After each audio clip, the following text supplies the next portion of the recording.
and drift away. And I don't care how high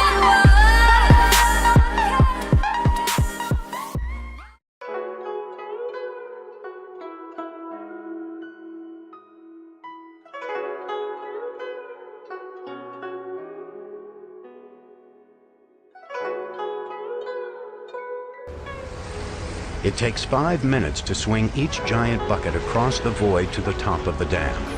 Once there, it is tipped into a pre-formed casing, where it hardens into a block. One small piece of the dam falls into place. On this site, women as well as men are employed in some of the most skilled jobs, including crane operating. These are the largest cranes in the world. Operators have to take an elevator and then climb 400 feet just to get to work every day. As the operator swings the enormous bucket of concrete, engineers below indicate the exact spot where it should be poured.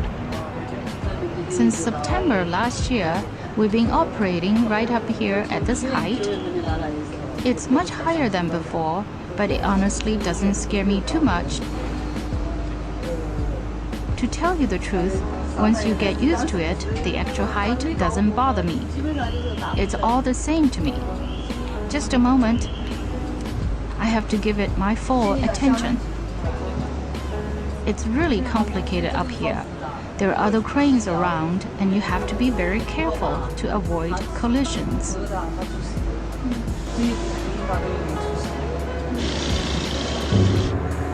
Like most of her co-workers, Fengdu Huai and her family will live amid the noise and dirt of the construction site until the dam is complete.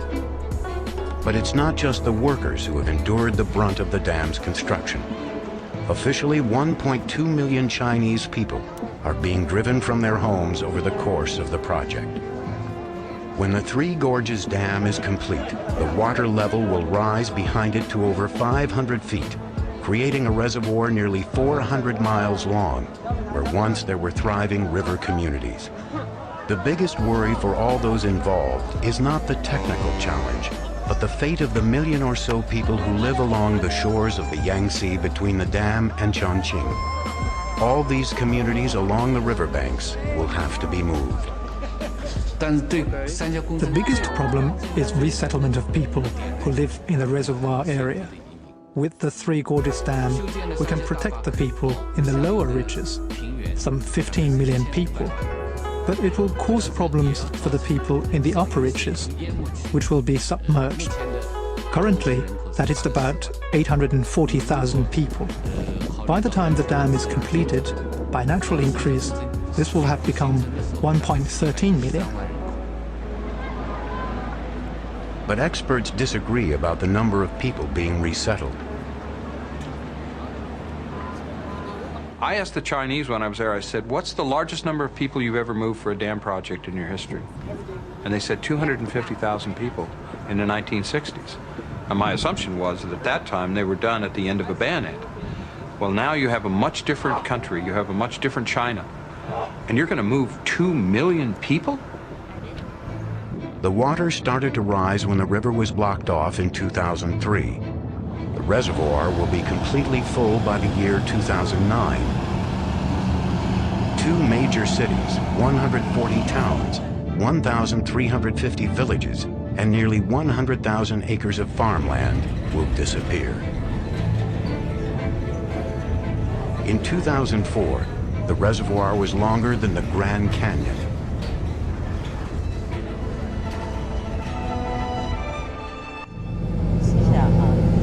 We will arrive at the security checkpoint in 2 minutes. So later, after we stop our bus, please stay in the bus, and I will take the tickets for you. After come back, I will give you the tickets, and I will take you to pass through the check. So after check, we are back to the same bus, and our bus number is 217. 217. The impacts of being resettled on a community are enormous. I think it's hard for anyone to really understand what it's like to have your entire community and culture displaced. And if you are displaced by a dam, it is probably the worst thing that could happen to you almost. Your entire culture, your history is is gone.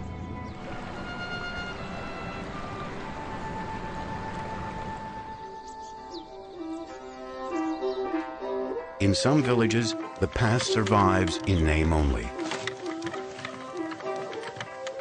As late as 1999, walking through Yichang was like traveling back in time.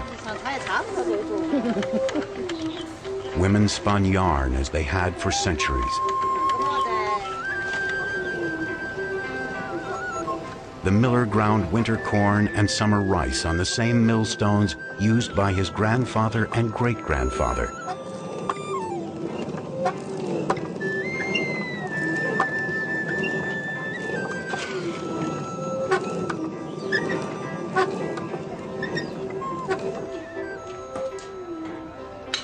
Housewives cooked with the traditional wok.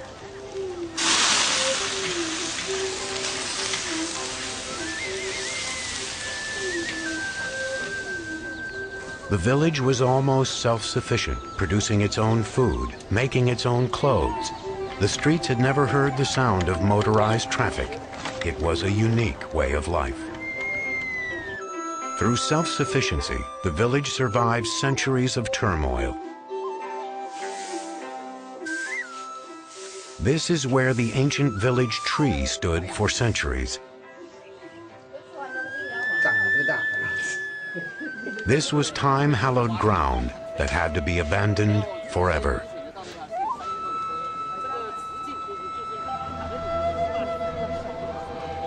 In 2001, the village was moved up to Yichang New Town, a government settlement built 500 yards up the hill.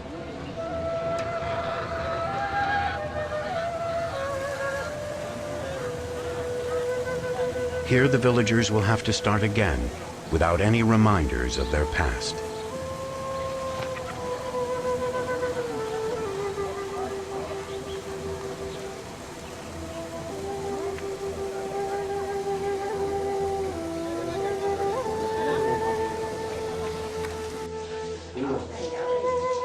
The miller and his wife have a new house with luxuries like running water. But many people complain that they miss the sense of community they once enjoyed in their ancient village. The Chinese people endure it. They move on, and then they will restart their life. And I guess the Three Gorges Dam project is another good example. And people, so they're so used to the hardships. They say, well, just another bad government telling us to do certain things, and then if we can make it through it, then there are going to be better days tomorrow. Signs indicating the height of the rising water levels still pepper the Three Gorges area. This was the bridge in 1994. When the dam is finally complete, even the top of the bridge will be underwater.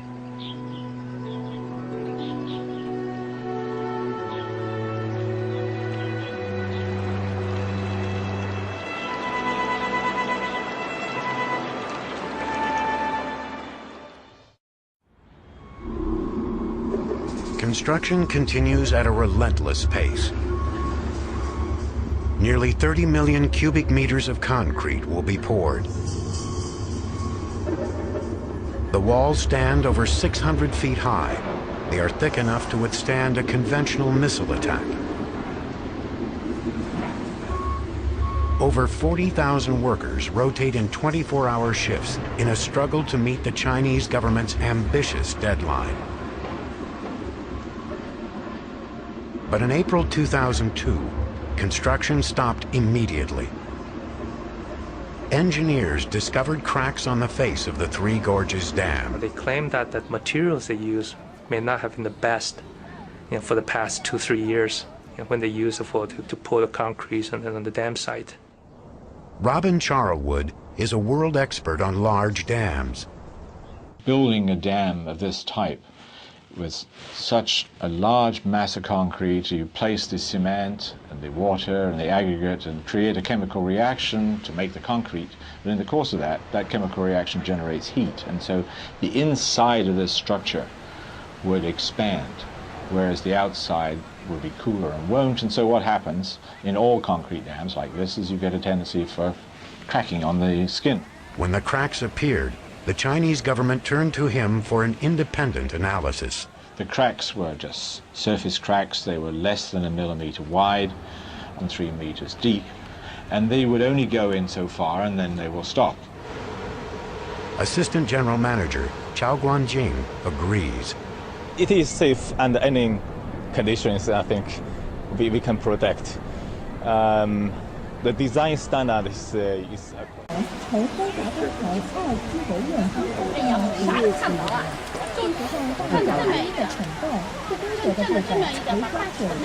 Vet cool. Heel vet. Erg warm nu, maar heel vet. to the most unfavorable conditions. Even though cracks continue to be found along the length of the dam's face, the building of the main wall continues. In 2002, hundreds of ships still passed through the dam's diversion channel on a daily basis. The commerce and tourism industry of the Yangtze is too vital to be stopped, not even for the construction of the dam. Captain Tan is typical of most Chinese riverboat captains. In 1999, we joined him on his final voyage through the gorges, as he has known them. As skipper of the White Swan, he spent almost half a century on the river and is about to retire. When only 16 years old, Tan first sailed through the gorges as a crewman. On that trip, his boat was dashed to pieces. 17 steamships met their end here between 1900 and 1945. The swift currents and large boulders destroyed many vessels. In order to be safe, you must know the riverbed, the size of the boat, and the water level. And you must know if the boat can go through the channel. If you don't consider all those factors, life will be lost. Captain Tan is heading toward the City of Ghosts, a temple overlooking the port of Fengdu.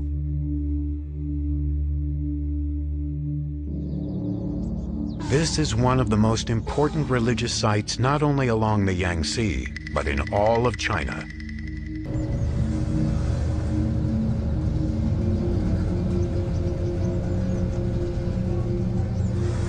It's haunted with Buddhist demons and devils. Their mission is the endless punishment of human sinners.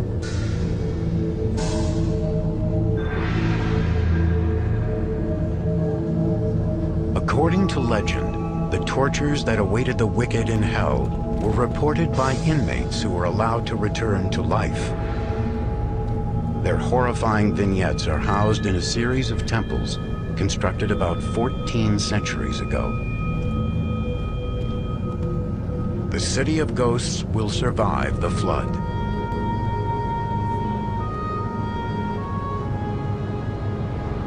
But in 2009, the entire port city of Fengdu will be underwater.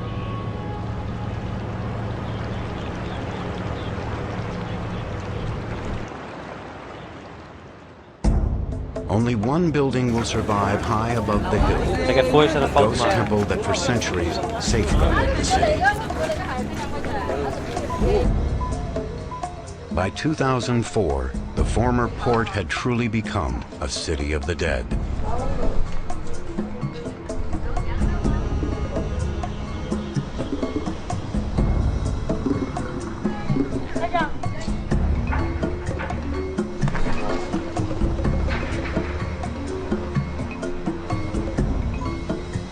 Most of the inhabitants were moving to a new town built across the river.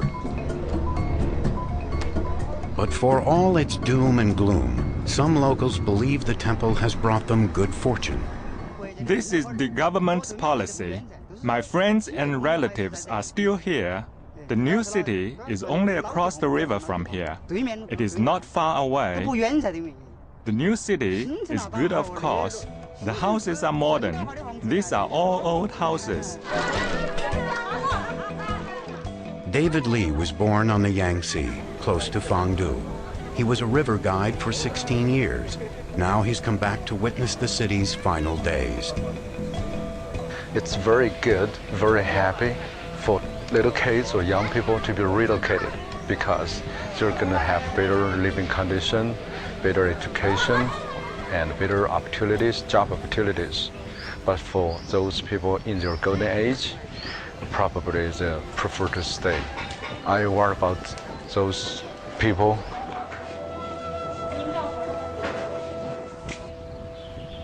Meanwhile, surrounding cities and villages like Dachang braced themselves for the waters that began to rise in 2003. Dachang was one of China's best preserved Ming Dynasty towns.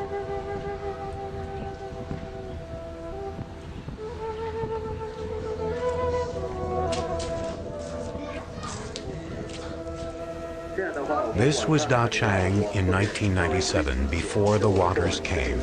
Villagers had just received word they would have to move.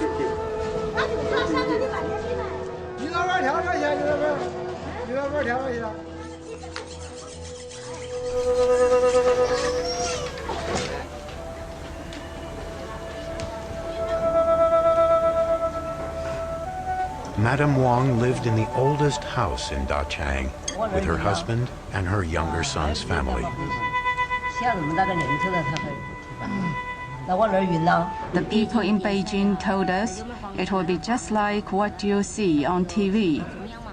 You move to a new village, which is more modern, with running water, and where there will be gardens. We'll miss this house. We've been here for 400 years. That is up to my mother's time for 12 generations.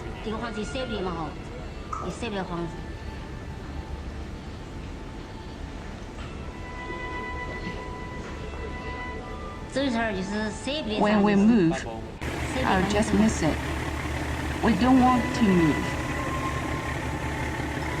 I mean, I just don't know how I'll tear myself away.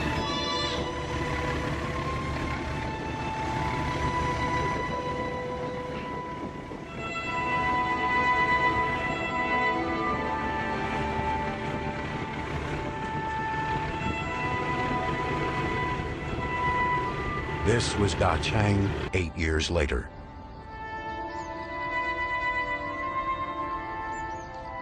Already the water had risen 20 feet.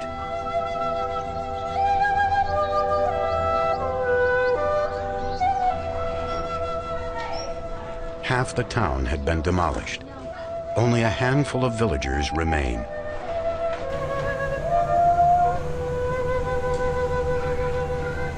One of them is Madame Wang. This time she wasn't allowed to speak with us. Her house is empty. Her family is gone.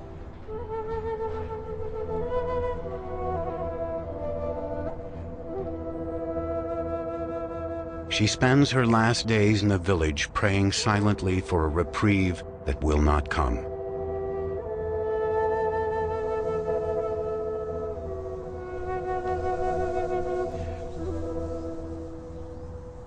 A few weeks later, Madame Wang and the other residents were moved to New Dachang.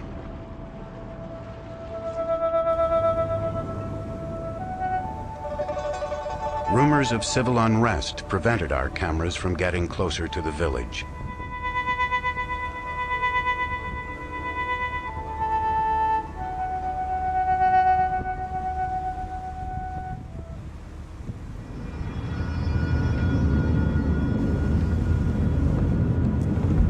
August 2003, a milestone in human achievement.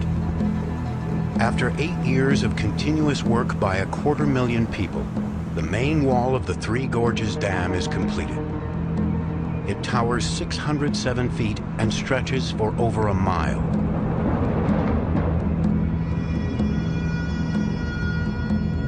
The diversion channel is filled and all river traffic comes to a halt for the first time in 3,000 years. And now, instead of a smoothly flowing river, ships face a 600-foot